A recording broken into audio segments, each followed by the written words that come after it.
Maybe people still on the way here, but it's time 11:03. So shall we begin our time together? Always we open up with a word of prayer, and then after that, I will turn to Terry for a brief introduction to our guest speaker, and then we'll go ahead and have meaningful time together. Okay, let's pray together. Gracious God, we give thanks for the gift of this day and the chance to come together through this virtual platform, sharing our lives and stories with one another. So we are grateful for Owen, who will speak with us and share a new tax rule, Proposition 19. May this time be one of understanding and learning, and as we seek to navigate the complexity of this issue. So we ask all of this in the name of Jesus, our friend and guide. Amen. Amen. Oh, before I turn to Terry, I just want to announce that today is Shirley Gaynor's special birthday. She's 96. It's a milestone birthday. So Wow. I wish that she could join us this morning and we can sing a happy birthday song for her. But just when you see her, just celebrate her special birthday with her. Thank you. Sandy. I want to turn to Terry. Please give us a brief introduction about our speaker this morning. Okay. Top of the morning to everybody. Happy St. Patrick's Day. And it's my honor and privilege to introduce our guest today, Owen Halliday, who is Vice President of Experience at Christie Serino Real Estate Agency in downtown Los Altos. And he's had that position since 2004. He graduated from Stanford and has lived in Los Altos since 1961. Hello. And I love your title, Vice President of Experience. That's a very interesting title. I'd like to hear more about that. I have no clue. They just made it up. No, I'm teasing.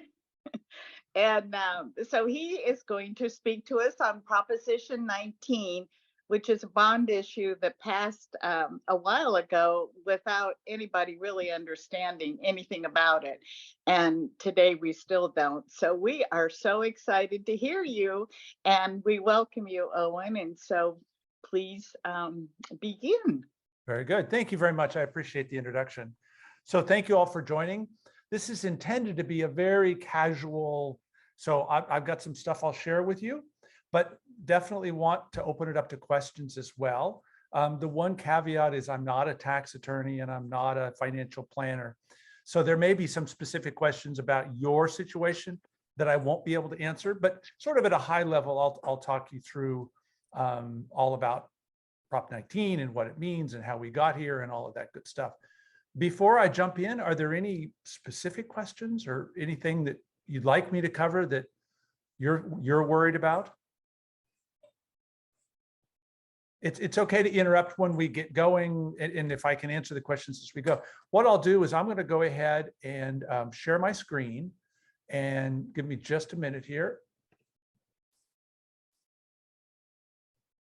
Let's see. Somehow we've moved that. I need to get this.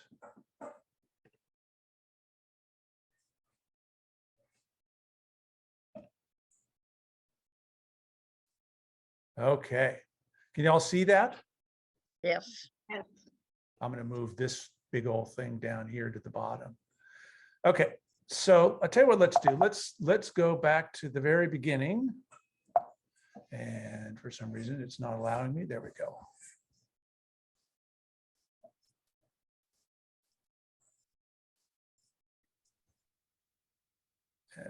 All right. We had this all prepared. And then there we go.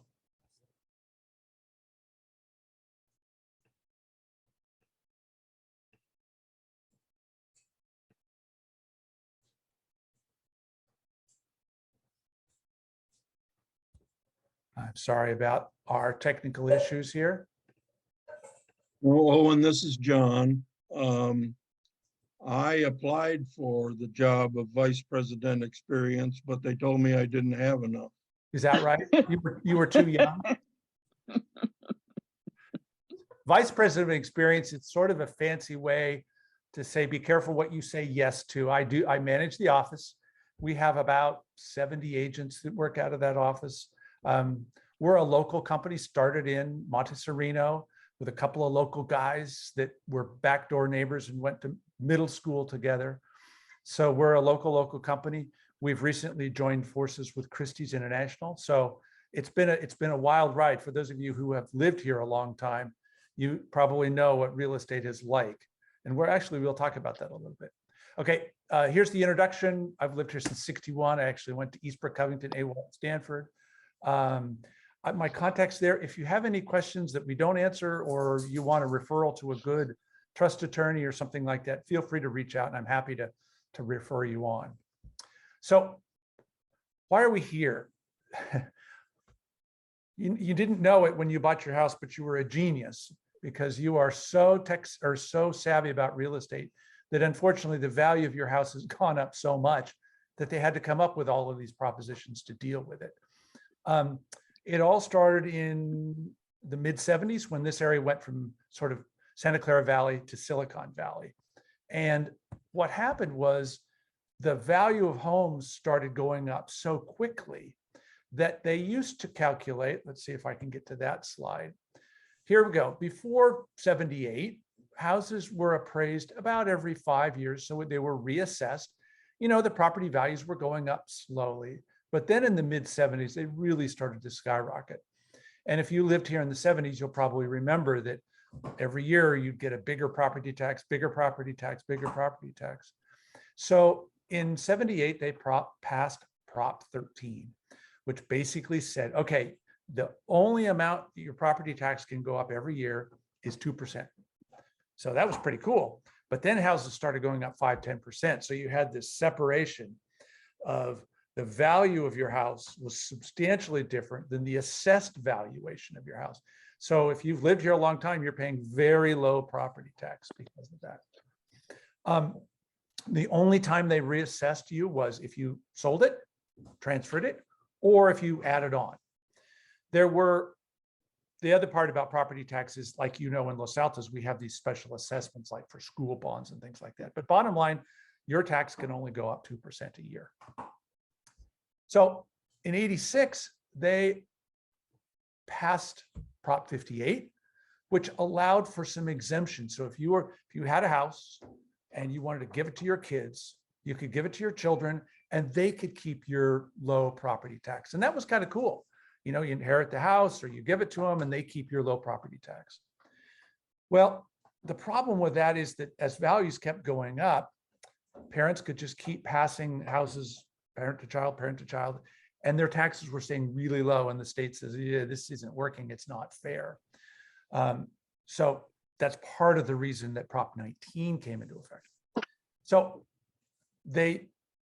we'll get to that in a minute. Prop 60 and Prop 90 also were voted in, which allowed 55 and older seniors to transfer their property tax, the low property tax from the house they bought in 1970, when they bought a new house. And in other words, they were getting rid of this penalty. Oh, you're going to move? All right, we're going to jack your property tax way up. So it allowed for 55 and older, sell your house, buy someplace else at a lower price. You get to keep your low property tax. That was kind of cool. The problem was it only was certain counties. You could only do it once. And it had to be essentially the same or lower price house. You couldn't buy a more expensive house. And then Prop 19 was voted into, became effective in 2021. So how has it changed? Before, you could transfer your house to your children and they wouldn't be reassessed. And that's what I just mentioned. There's some nuance to that, but that was the main thing. How Prop 19 has changed that is that you can still transfer your house to your children, but they have to live there as their principal residence in order for them to keep the low property tax. That's a big change. Before, you didn't have to live there. You could just inherit it and rent it out and pay very low property tax. Now, in order for your children to get the low property tax, it has to be registered as their principal residence. That's one. Two, it only protects $1 million of assessed valuation, essentially above what it is now. So if your house is assessed at 500,000 and the kids move in, they only get to protect $1.5 million. Everything above that, based on what fair market value is, will be taxed at the current rates. So it's not nearly as good a deal for kids as it used to be. If they're not going to live there, property taxes go up to fair market value. And just a quick reminder, property tax, you can calculate at approximately 1.25% of fair market value. So an easy way to remember that, if you want an easy calculator, if your house is worth, say, $3 million, property tax, take off 3 zeros, $3,000 a month. Holy cow, that's crazy. If your house is worth $4.5 million, $4,500 a month in property tax. So a $3 million house, property tax is going to be roughly $36,000 a year. So if you give your house, they inherit it, and they don't live there, they're going to pay $36,000 a year for property tax on a $3 million house. So that's sort of a big change. And one of the reasons that it's kind of important is that suppose you have multiple assets. It used to be you could sort of give, your house to one child and stocks to another child and whatever, sort of balance it out. But now sort of the value, if you will, of the home has been decreased because now the children who've inherited that home, their property tax is going to go way up. So you could argue that maybe there's a little bit of a discount in that. Again, that's your financial planner can help you with that. But if they move in, they get sort of this blended tax rate, a bit of the old, everything over that $1 million is going to be taxed. If they don't live there, they're going to be property tax at full market value. Okay. Now the good news about Prop 19 is that for seniors 55 and older, you can do it 3 times, not just once. This is where you sell your house, buy another house. You can do it anywhere in the state of California, and you can buy a more expensive house. Used to be, it had to be below, it had to be a step down. So they made some changes that allowed, because we're all living longer, right? And you might do it at age 60 and you might do it at age 80, and then you might buy a casita at age 90 or something like that. And again, anywhere in the state of California, and you can actually buy more expensive. When you buy a more expensive house, what they do is they sort of calculate the difference between what you sold it for and your new one. They charge you the tax on that difference. The bad news, as I mentioned, is that your heirs only get to keep most of that low property tax if they live in the house as their principal residence. So here's an example. So if you sell your house today and you buy a less expensive house, you're going to pay that low property tax that you're paying now. So that's kind of cool. If you buy a more expensive house, this is that kind of blended thing. So suppose you bought your house in the 70s for 150 grand. Over the years, it goes up 2%. Maybe it's valued at 250,000 now. And then you sell it for $1 million. Now, this is not quite a good example for around here, but you get the idea. And then you buy another house for $1.5 million. So your new property tax will be based on your old tax rate plus the difference between your old home's value and your new home's value. So again, it's a little bit of a savings, but it can be substantial. So again, if you are thinking about buying more expensive, what I'd recommend is talk to your accountant and say, all right, we're selling it Los Altos Hills at $3.5 million. We're going to buy this fancy compound for our whole family at 4 million, how will our property taxes change? Okay. Let's see if I can get rid of,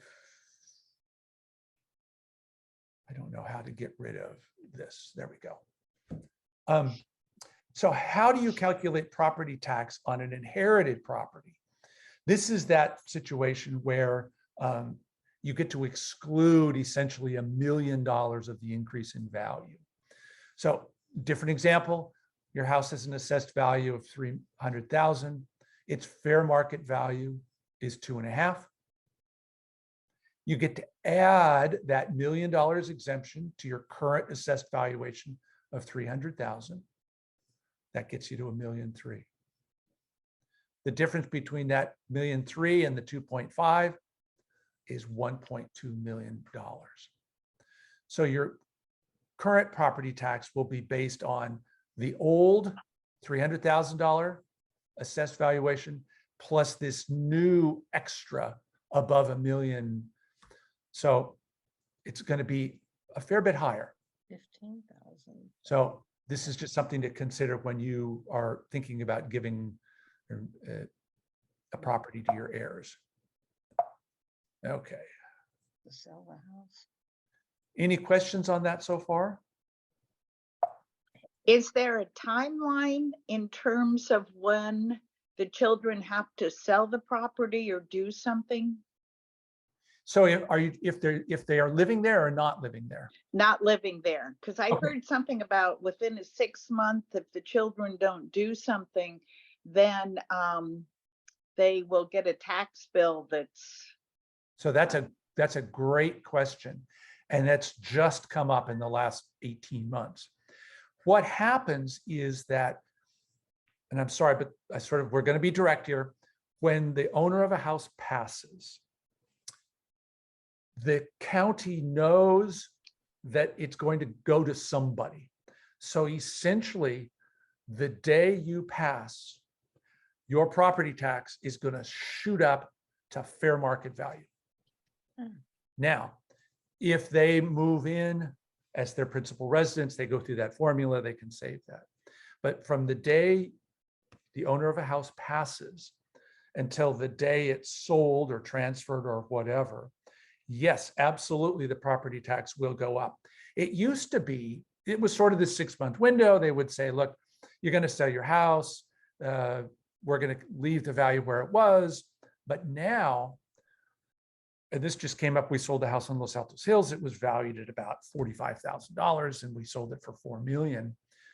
The heirs got a property tax bill for about $50 or $60,000 because it took them about a year to sell. Not to sell, but they waited about a year before they sold it. So you can wait as long as you want, but just know that from the date of death forward, your property tax is going to go way up. So your heirs need to set aside some of your funds to pay for that big old property tax bill that's going to come along. Does that make sense? Unfortunately. Okay. Now, for some reason, I'm not able to. I don't use Zoom very much. And so I'm not used to how it works. Okay, Owen, Yep. this is Les. I'm sorry I was on mute there. I don't mind being direct. Let's assume, as I do assume, that I'll predecease my wife, Anita. There is still a stepped up basis for the surviving spouse if she continues to live there. Isn't that right? Absolutely. And that's, I'm going to zip ahead. That's huge. Yeah. And that's down here, one of my very last points. Okay. The cost basis, and I'll just, because in case everybody didn't hear what he said, he's exactly right. My wife and I own our house. It's valued at, I don't know, 300,000 because we've been here since 62. But the current value, I'll make up a number, is say $3 million. So if I were to pass, I'm sorry, let's say I sold it. We sold it together. I would pay capital gains on essentially the difference. Let me see if I can share it. This, and you're talking about capital gains now, not property tax. So a little bit of a different one. If we sell the house together, essentially you're taxed on the gain, and I'll walk through how you calculate that. And in my example, it would be substantial. It would be a couple $1 million in gain. I'd have to pay about a third of that. So I'm writing a check to the government for $600,000. Huh. If my wife predeceases me or I predecease her, the cost basis zips up immediately to fair market value, such that if I were to then sell it after that, there's zero capital gains. That's huge.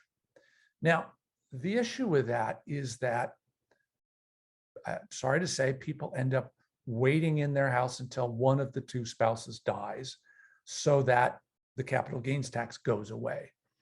And there's been talk about changing that so that people in that situation don't have to feel like they have to stay in the house and just wait till our spouse passes. They're talking about increasing that so that it doesn't happen. But that's a very real thing. So yes, you're absolutely right. If you wait till one spouse passes, your capital gains essentially goes away. So I had a follow-up on that. A friend of mine recently sold their home in our area, and a lovely home. They'd been there forever. My friend had moved himself and his wife to a care facility as she had Alzheimer's. And they listed the home for sale, and of course, big expenses for care and so forth. He moved there with her in a separate unit, and then she passed before the home sold. They closed, and I understood there was no capital gains on that.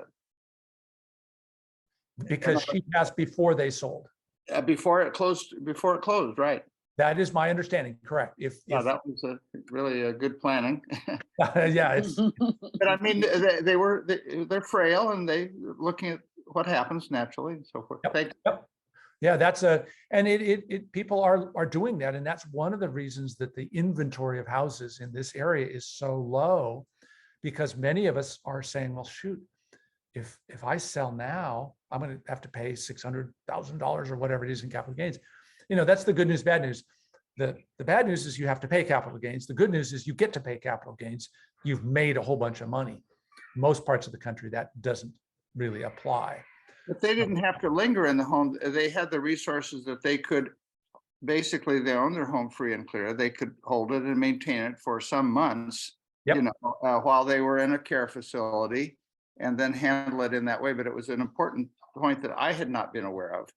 And I believe you can also rent it out. If you have the wherewithal, Mm-hmm. you could maybe rent it out and use some of that income, because at that point, the expense of a house, you've got low property tax. There's not a whole lot of maintenance. There's not a whole lot, you could probably get pretty good rent. You could use the rent to cover the expenses or part of the expenses at the care facility. Right.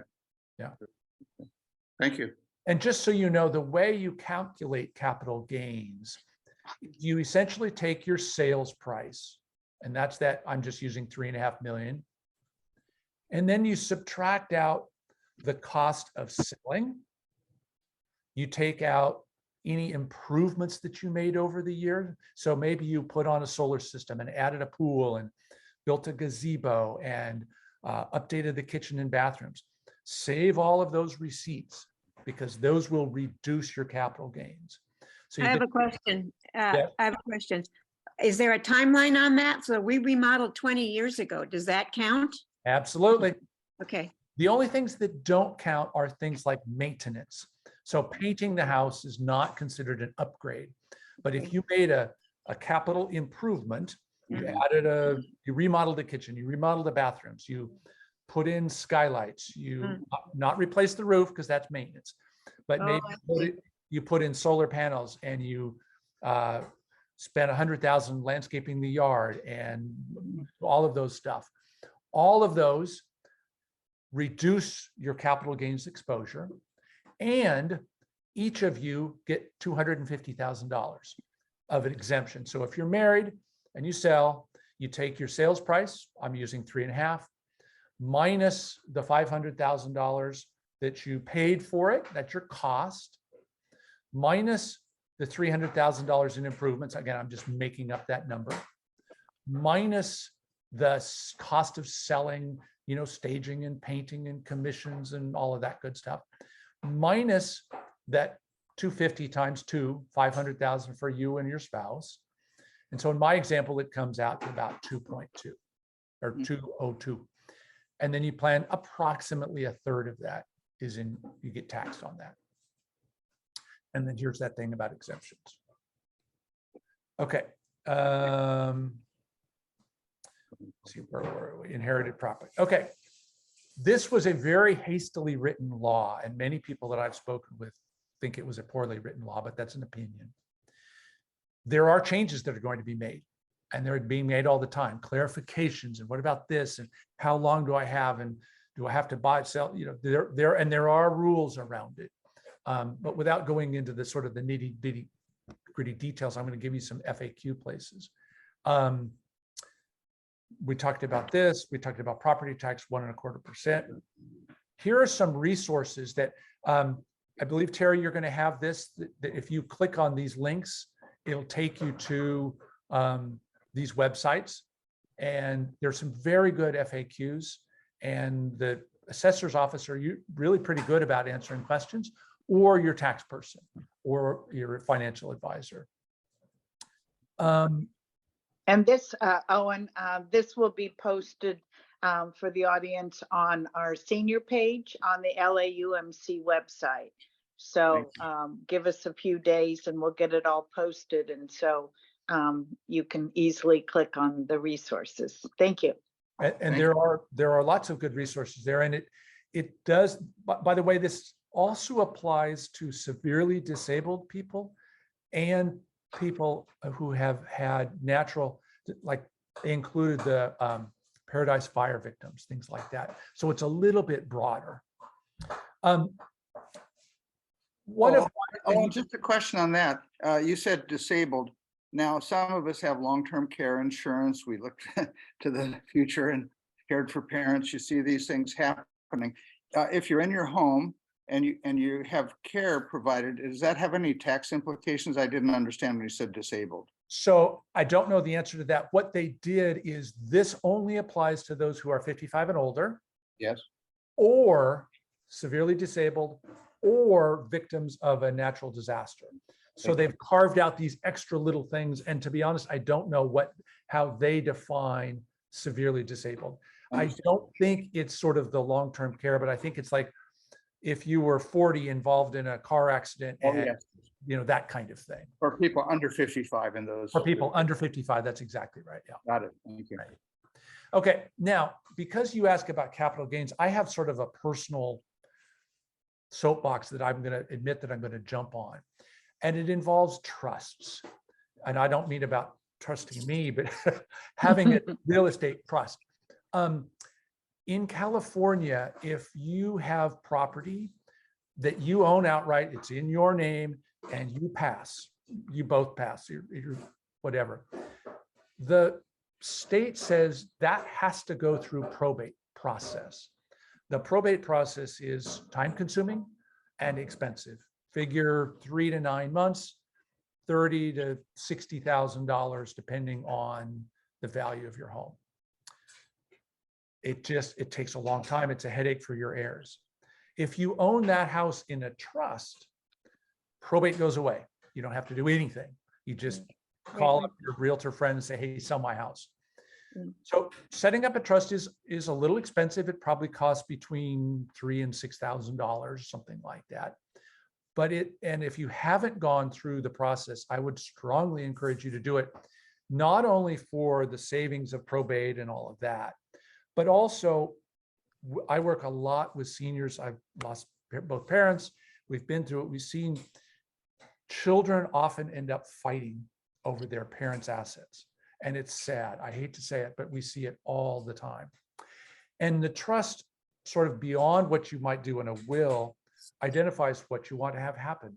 And there's a bunch of things they go through about, do you want to be resuscitated? Do you want this? Do you want that? And it just gives you a good opportunity to really make your wishes clearly defined. What happens is the attorney will take your house and they will change the ownership of your house rather than Kim and Owen Halliday. the house will now be owned in the Halliday Family Trust dated blah, blah, blah, blah, whatever it is. And then Kim and Owen are the trustees of that trust. And we set up the rules and then we follow those rules. When we pass, there's somebody called a successor trustee, which is usually a child or an attorney or a dear friend or something like that.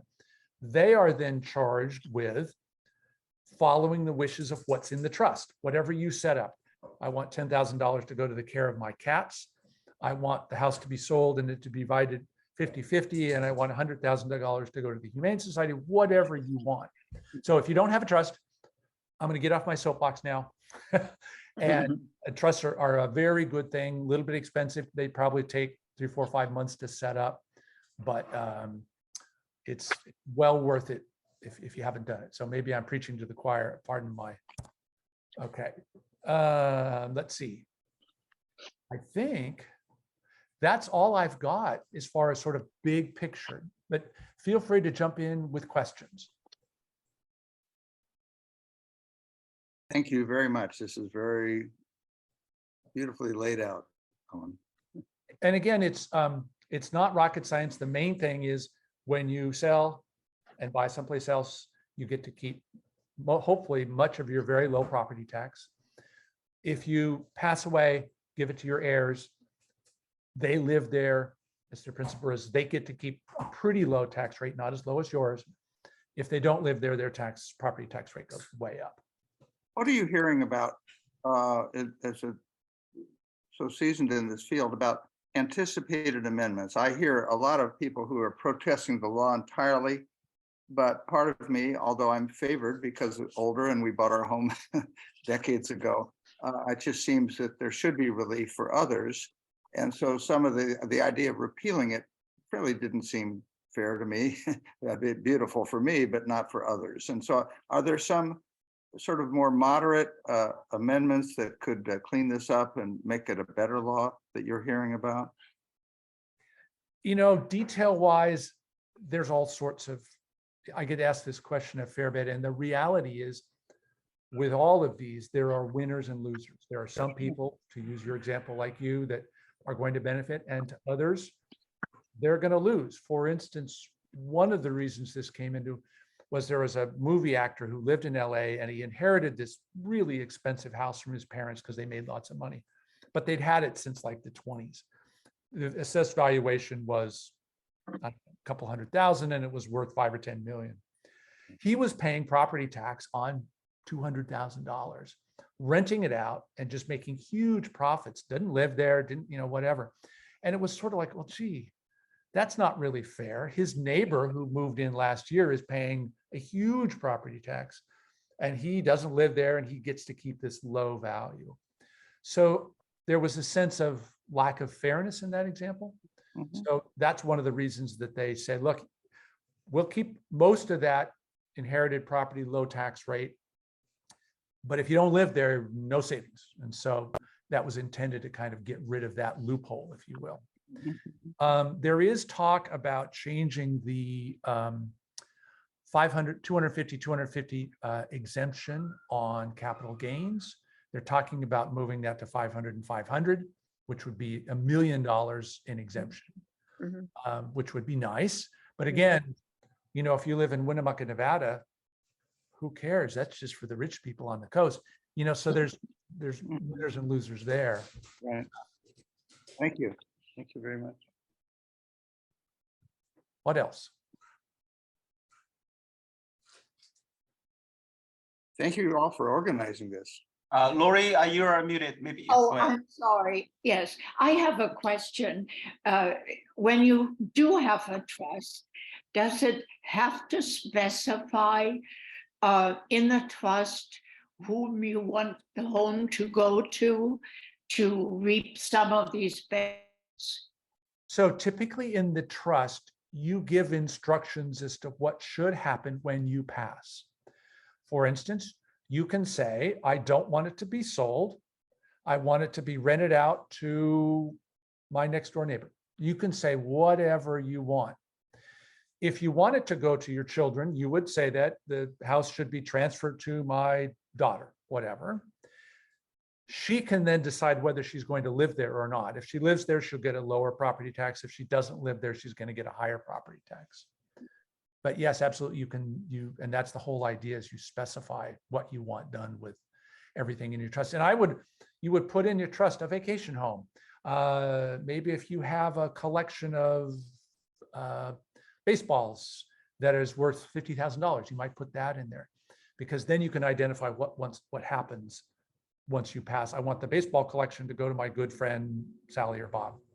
The things that you don't put in the trust are any things that already have a beneficiary, life insurance policies, Morgan Stanley, those kind of accounts. They typically have a listed beneficiary. When I pass, my wife Kim gets all of the assets in this account. Those things don't need to go in a trust because they already have a beneficiary listed. I have a question. Sure. How about other properties? Is this just on your personal residence? So What if you owned 10 different, that would be great, 10 different Yeah. vacation places all over the world? Does each one get this $1 million? no. There's your principal residence, and then there's an other category, but that's very limited. And I have to go back and look. For instance, suppose you had a farm or a orchard or something like that. There are severe limitations on whether the taxes on that would go down. But in general, the answer is when you pass and those things are transferred, the property tax will go up to what the fair market value will be. On the top Owen? of or whatever, yeah. Yeah, in other words, if you're paying property tax on a $200,000 farm that's worth $2 million, if you pass, your property taxes are going to just zip up to whatever they would be on a $2 million value. There's no break at all. Well, there is, and because I deal so much just in primary residences, Right. we don't really get into that. So it's a good question, and there is an exemption for some of that.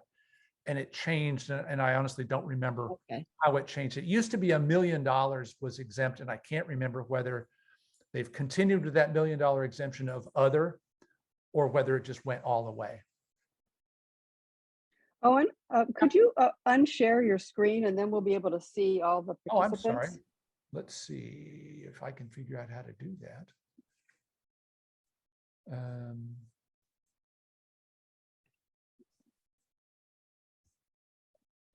All right, Into the video icon. underneath the video icon? No. On the video icon, there's a little carrot, and see what the menu is there.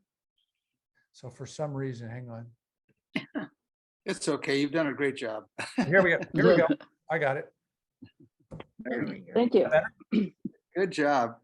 Oh, well, is any other question? Yeah, from Sandy? Go ahead. Yeah. Owen, this is Dana Kreider. So Prop 19 is a great proposition, and that governs the property tax angles and so on, but the capital gains information at the end is actually federal. Is that right? Correct. And it's actually independent of 19? Totally independent. Okay. And I just bring that up because they didn't ask me to talk about that. But what I find in my practice, because I work with a lot of seniors, is they forget about that. And it's a big number. And so I wanted to bring up the trust thing and the capital gains, just so when people are thinking about what they want to do with all of their assets, that they have a full picture. And so that's why I encourage people to talk to a financial planner or estate planner. So yes, absolutely, that capital gains is totally separate from Prop 19. Sandy? What Yeah, happens go to ahead. the property tax on a duplex that is a rental? Was it your principal residence?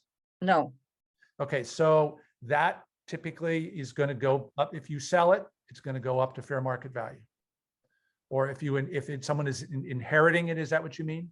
yes, If you give it to your kids and they're not going to Yes. live there, if they're not going to live in either one, it goes up to, the property tax will go up to fair market value, about 1.25% of the fair market value, whatever that is. but if one lives in one side of it, That's a good question. That's one of those things that they're sort of figuring out. The answer, I believe, is that they can claim a 50%. They can say, it's half of a duplex or a third of a triplex. Again, that's one of those nuances I don't think that they thought about. So I'd have to go and look for you, but I believe that they would get the benefit of part of it. Okay. As Thank of the date of death, though, would it go up that duplex to 2 million and the heirs could just sell it and not pay capital gains, or is it only on your principal residence? Okay, so two different questions. Capital gains is a different, if you sell the duplex outright and there is a capital gain, you will owe federal capital gains tax. If you inherit the duplex and don't live there, the property tax will go up to fair market value unless you live there, in which case I think you get a partial exemption on that. So it's not like your personal residence where it immediately goes up to 2 million or whatever, and the heirs owe nothing on property tax if they were, or No, it's on the step up basis, that's only on capital gains. It doesn't relate to property tax. So when you pass, your property tax will be determined by if you give it to your kids and if they live there or not. yeah, they'll just pay the new property tax if They'll they pay the new, if they don't live there, they'll pay the new property. yeah. If they live there as their principal residence, they will pay a reduced property. And they don't get that $1 million, that's only on your primary, that deduction thing. I mean, if you were to give them a condo that was not your primary residence Yeah. and Yeah. they lived there, Oh, yeah, no, yeah. I was thinking no. yeah, it's only on the, I'd have to think about that. If you had a condo that wasn't your principal residence and you gave it to a child and they lived there as their principal, would they get to keep the property? And I don't know the answer to that. Yeah, that'd be Oh, excuse me. financial planner. Thanks. That's Oh, and great. I think you made a good point. Sandy, Speak up, Sandy. Sandy, speak up. I missed you a couple of times. Sorry, after Sandy, you speak ahead. No. I've been listening to the whole thing, very interesting. I have to really push for the trust deal because my husband passed away 4 years ago and we've had a trust for years and years. It's all I had to do was call the lawyer. He made a few phone calls, did some paperwork. I had to have all our properties appraised and everything was done. I mean, that's it. And I'm living in my home today and it's worth quite a lot of money. And after hearing this and realizing some other things, I'm going to suggest that my children move into this house and build me a nice little cottage in the backyard. And that way they will be primary residents and they can stay here long after I'm gone. So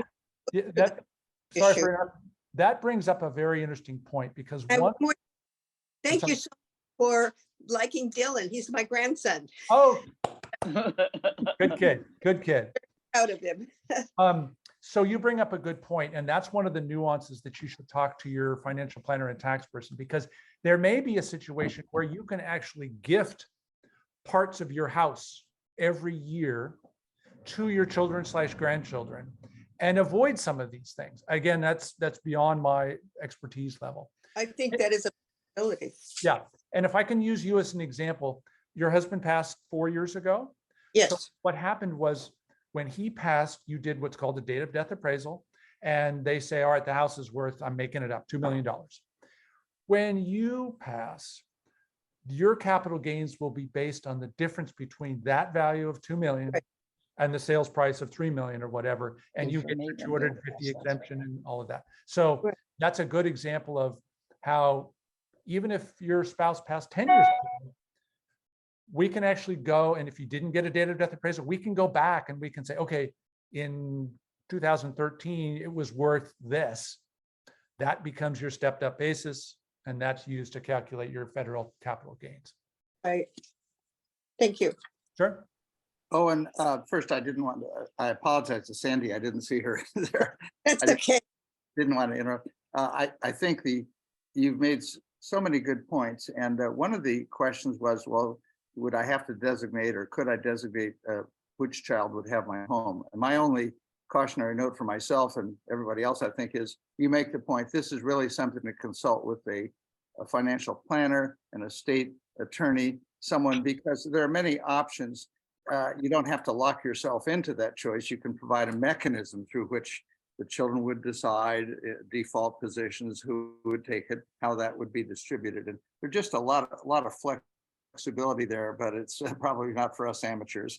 Yeah, and that's exactly right, because there might be a situation where maybe you don't like your son-in-law. I'm making it up, but maybe you want to designate that it only goes to your daughter and not, you know, as her sole and separate property. So those are decisions that they're sometimes kind of difficult, because you got to talk it out. It's like, oh, I don't really like Joe, but you know, what are we going to do? Or maybe one of your children spends money like crazy. Well, maybe you set it up so they get $50,000 a year for the next 10 years or whatever. There's all sorts of things like that that you can designate how you want your hard-earned inheritance to be handled. Wouldn't For instance, I work with Diana Gendotti. I don't know if you've heard of her. She's in downtown Los Altos. Liza Hanks is over in Mountain View. A couple of really good trust and estate people. Again, nothing in it for us. Diana did all of ours. And it's just, she asks all these tough questions, and you have to think about stuff. Who do we want to manage? Do we want to give it to our 18-year-old grandnephew or whatever? So. Wouldn't the additional cottage in Sandy's backyard cause a reappraisal of the property? When she built it, yes, it would. But typically they're just going to add the value of the ADU, which is, you know, a couple $100,000. So it wouldn't be an appreciable change. Just the new part. Just the new. Right, just the new stuff. Although, to be fair, the tax assessor can do whatever they want. If they decide that your nice ADU is cost you 300, but it's worth 700, they're going to add 700 to your taxes, and it's really not a whole lot you can do about it. One more question from the screen. Yeah, Merle, go ahead. Oh, I just have a comment about if you don't have a trust yet. We recently redid our trust, and our son, who is going to be the trustee, we asked him to be part of that process of finalizing our trust, and that turned out to be a wonderful decision because he had some perspectives that we just hadn't thought of. And it wasn't that we were against them in any way, we were really for them, but they just hadn't occurred to us. So it was really nice to have that next generation have a say in how the trust is structured. Yeah, that's great. You are very smart. And then there tends to be less fighting in the family too. If everybody sort of, all right, here's what mom and dad said. Fighting over early. This is what they want. We do see a fair bit of, once the parents are gone, all, you know, the gloves are off, and we see so many families broken up because no, mom wanted this, no, dad wanted that. And you can imagine that it just gets, and when the money, because the money didn't used to be big, right? But now you're talking $2, $3, $4 million or more. And so all of a sudden, people think we read about that in Bible study. Yeah. Money. Owen, I have a question regarding attorney. My trust was written in 2006, and it needs alterations and review. Would you feel comfortable recommending a trust attorney? I happen to live in Sunnyvale, border Cupertino. Absolutely. The person I would recommend, she's about this tall and she walks like a little, but she's a wonderful lady. Her name is Diana, and I'll spell her last name for you. Gendotti, and that's Gendotti. Gendotti. Gendotti. Gendotti. She's on Main Street in Los Altos. Her phone number is 650-947-0307. Thank you so much. And my email is in the presentation, but it's just Owen@sereno.com. SERENO. Owen@sereno.com. Thank you much. if you forget it or you can't get through to her, you just call me back and I'm happy to share her email. And again, nothing in it for me, just, I see so many people struggling with this. I really want you all to be taken care of. And she's just a good, caring, honest, hardworking lady. Thank you. Okay. I want to make sure with all of us that you have any comment or you didn't have any opportunity to speak up, please do so. I think I saw one in the bottom.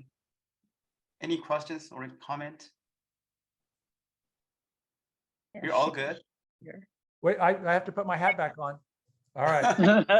Owen, we are very, very grateful for your time and presentation. That's really beneficial and helpful to all of us. And also, folks, I know that there are a lot of information that you need to digest that you heard from Owen today. Thankfully, Owen gave us permission to record our session today. So we will post this up to our senior page. And also, Owen, is it right that you are willing to share your materials for us? Oh, wonderful. So that you can access the documents Sorry, I as think well. Gary has them already. So yeah, wonderful. you've got all the slides, and or just call me. I live in Los Altos and my office is in Los Altos. And if you just, what did you say about that again? So just feel free to call. Wonderful. And also, I just want to make sure with you that this is not a legal advice for you. It's general information for your resources as well. So we are very thankful and blessed to have Owen Halliday today. So any other question, you can directly contact Owen or tell Terry or me so that I can connect you to Owen. Thanks so much for your time, and we'll enjoy your St. Patrick holiday today. Thanks so much. Thank you all. Thank you all. Thank you. Thank All right, you bye-bye. so much. Bye. Thank you.